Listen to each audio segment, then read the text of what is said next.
मुझे परमात्मा दिखा दो। एक बार अकबर ने बीरबल से कहा, मुझे परमात्मा दिखा दो।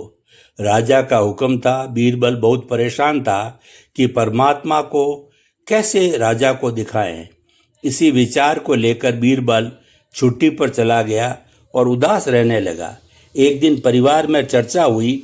उदासी का कारण पूछा गया तो बीरबल ने बता दिया कि राजा ईश्वर के दर्शन करना चाहते हैं।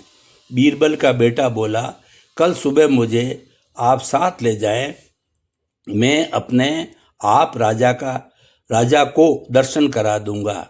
दूसरे दिन सुबह बीरबल और लड़का दरबार में पहुंचे और राजा को कहा, मेरा लड़का आपके प्रश्न के उत्तर का समाधान करेगा। राजा ने सोचा, ये लड़का क्या समाधान करेगा। लड़का बोला, इस वक्त मैं आपका गुरु हूँ, मुझे उचित स्थान दिया जाए।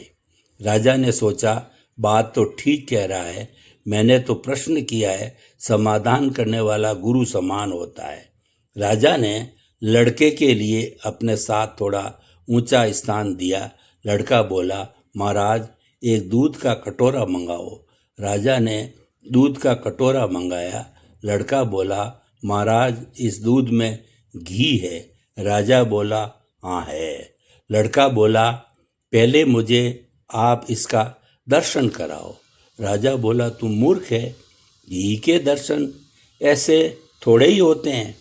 पहले दूध को गर्म करना पड़ता है, फिर उसका दही जमाना पड़ता है, फिर उसको मथानी में रिड़का जाता है, फिर मक्खन निकलता है, फिर उसे गरम गरम कढ़ाई में डाला जाता है, फिर उसकी मैल निकाली की जाती है, तब जाकर घी के दर्शन होते हैं। ऐसे ही थोड़े दर्शन होते हैं। लड़का बोला, यही उत्तर है आपके प्रश्न का।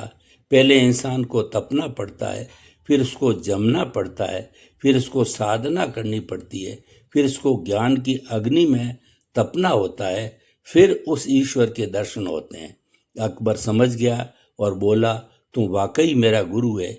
ईश्वर को जानने के लिए बहुत कुछ करना पड़ता है। वैसे हर आत्मा में ईश्वर का अंश है और उसी को ईश्वर का रूप समझना चाहिए, तभी सुख की प्राप्ति होती है। यह ही संसार का एक नियम है।